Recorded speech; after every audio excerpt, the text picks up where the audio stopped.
All right, let's dive in. Today, we're looking at something that is a really big deal. It's a 20-year roadmap that's set to completely change the game for how cars are made. And trust me, this is way more than just speeding up assembly lines. We're talking about a strategic blueprint for a self-evolving manufacturing system, one that could decide who leads the auto industry for the next couple of decades. So, to really get this, we have to start with the core idea that changes everything, what the source material calls the new car. And they don't just mean a new model, they call it a new species. Why? Well, because it's built on data. It can evolve itself with software updates, and here's the kicker, its value can actually increase after you've bought it. Think about that for a second.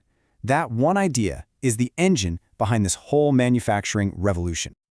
And this slide just lays it out so clearly. On the left, you've got the car we all know. Its value is highest the day you buy it, and then it's a steady downhill slide from there. But look at the right.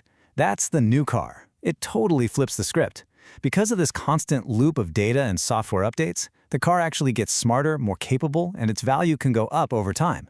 We're literally moving from a depreciating piece of hardware to an appreciating, evolving asset. Okay, so here's the catch. You can't build a car of the future with a factory from the past, right? This amazing new product puts a ton of pressure on the old ways of doing things. And right now, the industry is hitting some pretty major roadblocks. 3 of them, to be exact. Let's break these bottlenecks down. First up, on the ground level, the individual pieces of the production puzzle just aren't working right. You've got all this data, but it's not being used effectively.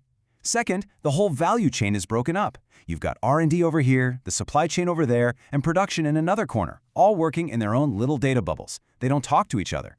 And third, and this one is huge, there's this gap between creativity and productivity. All the money and brainpower is going into making the car smart, while the factory itself, the system that builds it, is getting left behind. Now, these aren't just some abstract technical issues. They have massive, real-world consequences. We're talking slower innovation, supply chains that are super fragile and can't react when the market changes. And that last point creates this huge gap between having a cool idea and actually being able to build it at scale. These aren't just problems. They are serious business threats that are killing competitive advantage. So that's the problem. How do we fix it? Well, the roadmap doesn't just point out what's wrong, it gives us a solution, a really clear 4-stage evolutionary framework.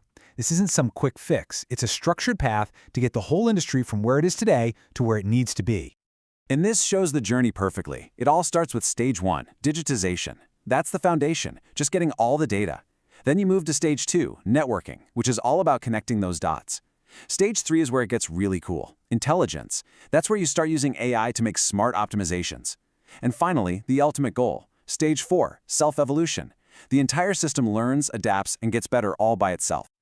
A vision is great, but a vision without a plan is just a dream, right? This is where the roadmap gets real.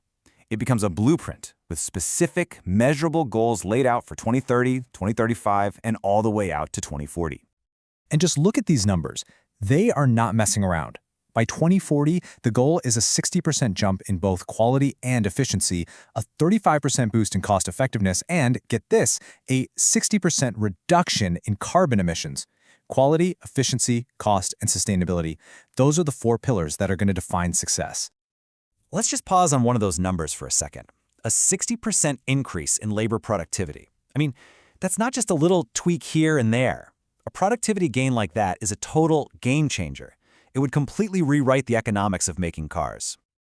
So, what's the big payoff? Why does all of this matter so much? Because this isn't just about building cars a little bit better or a little bit faster.